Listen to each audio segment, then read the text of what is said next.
All right, let's get started. Merritt, this is Merritt Green. Would you please share with us a little bit about your business, Merritt? Sure. As you said, my name is Merritt Green.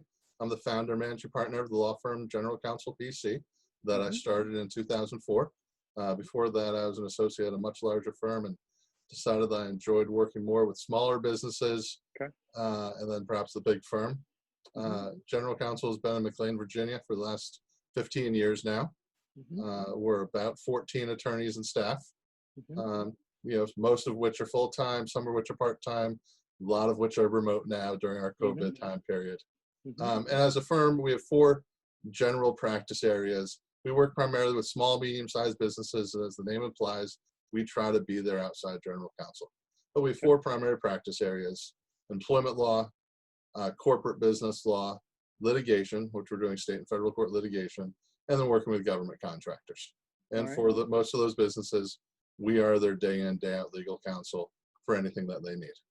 Okay. Awesome. Awesome. All right. Great. Now, you've been in business how long? Since 2004, so coming up on 15 years.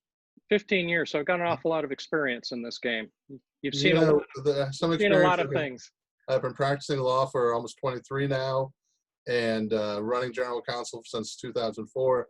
So I made it through 2008, and during that time, working with a lot of employers and companies. So you've seen a lot of things to do and to not do because there are consequences. Yes, absolutely. Seen Awesome. Awesome. a lot of things that make you shake your head and wonder what the heck was anyone thinking when that happened. Aha. I can get that. Awesome. Mhm. All right, so let's talk a little bit about who do you serve best? Who's your best customer? Mhm. And you've got a particular issue that you want to share with us today. So Yeah, let's talk a little bit absolutely. about that. Thank you. So, who we serve, as I mentioned, we really work with a lot of small, medium-sized businesses. If we had to say one of our best clients, it might be a growing government contractor or other angel or VC-backed company. Mhm. But that sort of brought us to the special project we've been working on now, which back on July 15th, the Virginia Department of Labor, working with the Virginia Occupational Safety and Health Administration, passed the COVID-19 Emergency Temporary Standard. And this is a standard, as discussed by Governor Northam. Virginia is the only state that has this type of standard that's requiring employers to take actions. No other state in the country is doing this. The CDC has certain guidelines for employers, but no other state has mandated requirements for employers to take. So it's timely. So today, when we're filming this, is the 24th. So Wednesday, the 26th, in just 2 days, which this might be posted right about that time, is actually the effective date for when all employers need to have compliance, have the documents, have the training, the policies and procedures in place. So what the Emergency Temporary Standard has done is it requires all employers in Virginia. And when I say all employers, it really is almost all employers. There are a few exceptions if you're in the maritime industry, perhaps if you're solely located in a federal facility, but otherwise it applies to everyone. And that's troubling for some folks. So we've talked to different clients and they've said, well, I'm a single member LLC working out of my home. I pay myself as a W-2, but I don't have any employees. Technically, it is still applicable to that single member LLC. And that really led to why we developed the product that we've come up with, which is called the Virginia Emergency Standard Forms Generator. So the VES Forms Generator. As we were going through the requirements of the Emergency Temporary Standard and talking to clients about it and realizing that there's a lot here that employers need to do, that with all of the employers throughout Virginia, many don't have relationships with lawyers. Many aren't getting the press releases or seeing other information about the Emergency Temporary Standard. And being a small business owner myself, I realized these folks just aren't going to do it. The laundromat with, 3 part-time employees is probably not going to have the sophistication or the relationships to learn that they need to do this. And even if they do learn about it, to get things into place. Same with the gym in Blacksburg, Virginia. they might not have the relationship to learn about this. So what I really was trying to do was two things. Number one, educate people about this obligation. And we've engaged public relations, and we're putting newspaper articles out, and we're putting on webinars, and we're really doing everything we can to educate employers throughout Virginia about the emergency temporary standard and the obligations that it entails. And number two, with the VES forms generator, the Virginia Emergency Standard forms generator that we've created, it easily and inexpensively allows employers to comply. So if you go to the website, and you can also go to covidcomplianceplans.com. I'll say it again, covidcomplianceplans.com. Good. You can go to that, and it's a landing page that you just have to answer 3 or 4 simple questions. So how the emergency temporary standard worked is you have to characterize your business. Are you low risk? Let's say you work in an office environment. Are you medium risk? You're customer facing. You're in a gym, you're in a service industry, transportation, a grocery store, a business, a hair salon, something along those lines. Or are you higher risk, more in a medical facility, where you're potentially exposed to folks who have or potentially do have COVID. So you have to characterize your business. Our forms generator helps you go through that process. You self-describe and characterize your business. From there, you provide how many employees you have, because it's relevant if you're in a medium-sized business. Yeah. And then from there, you get customized forms directly for your business. Awesome. And we try to make it as inexpensive as possible. So for most employers throughout Virginia, it's $250.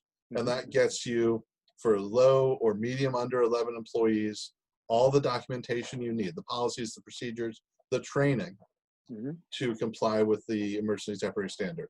For the 11 plus, with 11 plus employees, or the high, for $350, you get all the forms you need there also. Okay. Right. And what we provide in this package, and it's a customized package, so it is the name of the employer and particular to their company.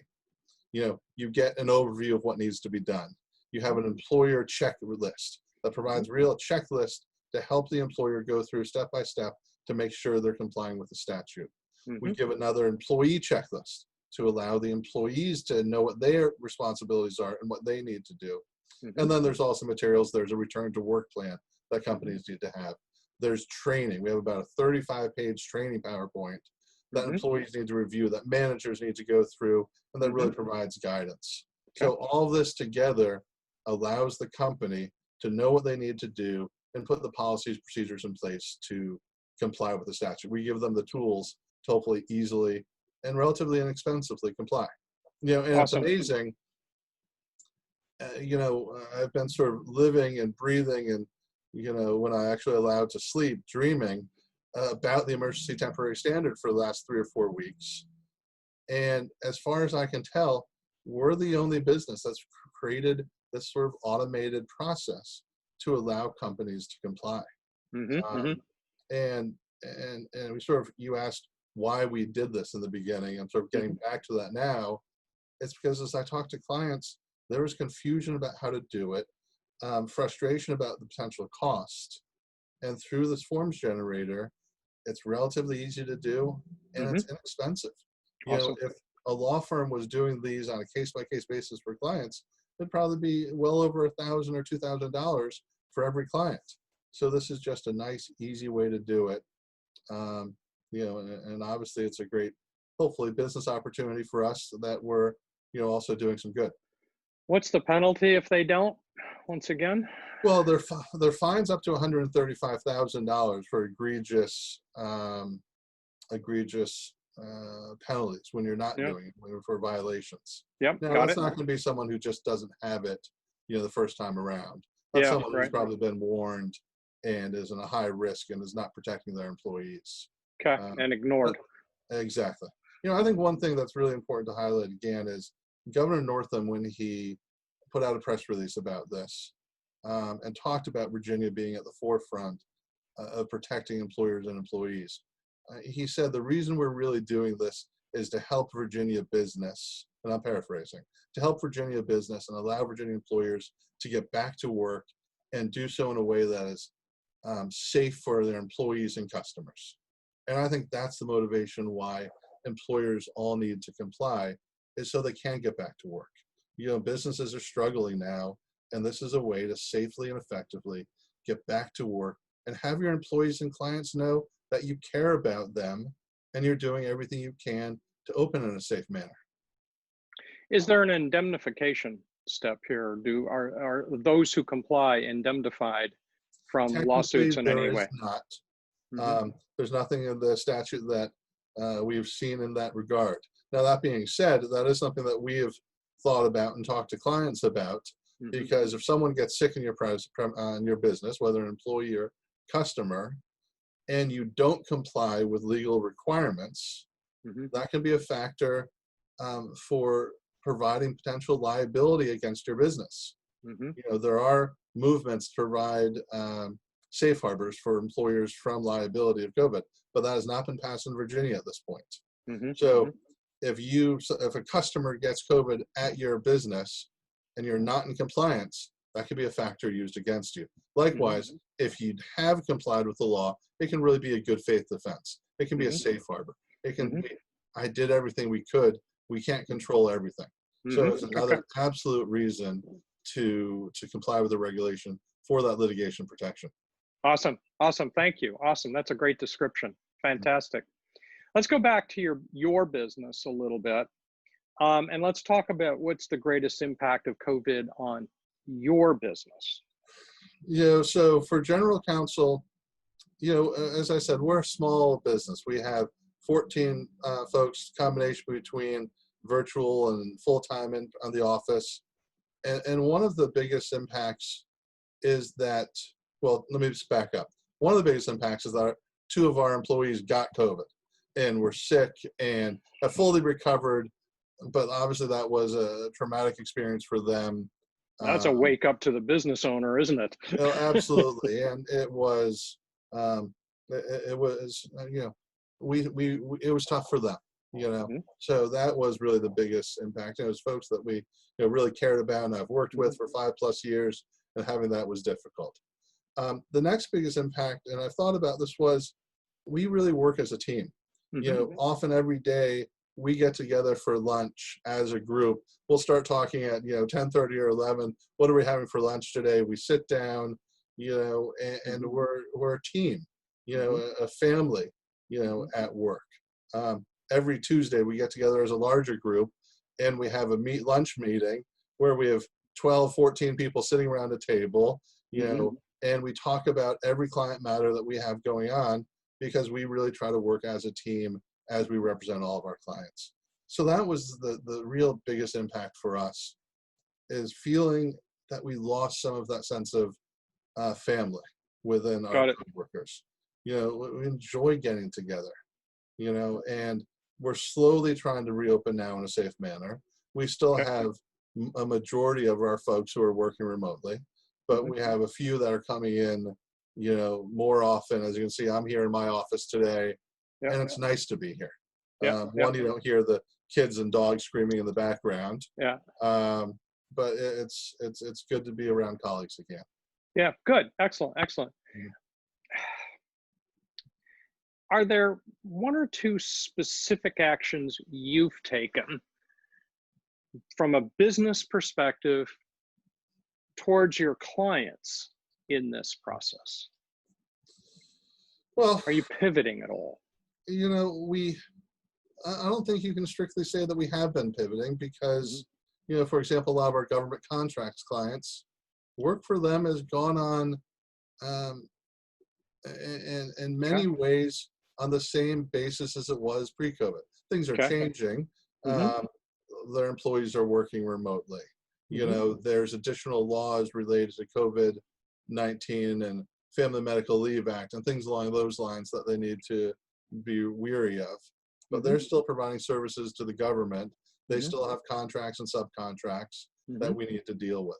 Same with Mhm. our litigation clients. Mhm. The courts are just now reopening, Yep. but everything is still different. But during that time period, we've still had ongoing litigation matters that we Yep. were working with them. Same with business. Things slowed down a little bit, Mm-hmm. but our business didn't change that much. Mm-hmm.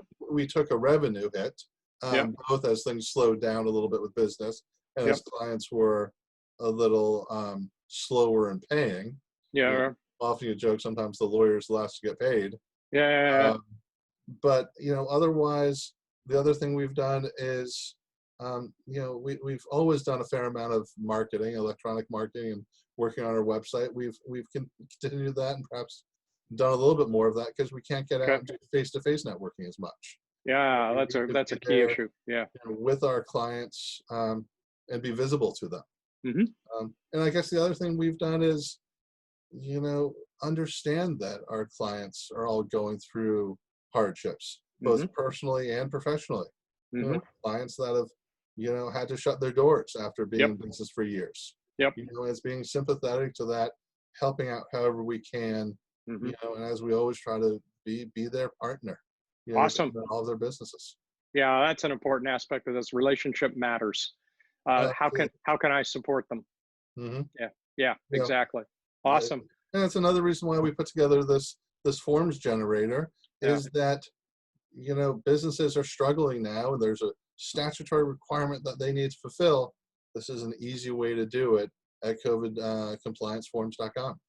Yeah, and this is another reflection of change happening that's out Mm-hmm. of your control, but you've got to keep up with it. Otherwise, it's going to cost you in some way, shape, or form. Yeah. Oh, Yeah. absolutely.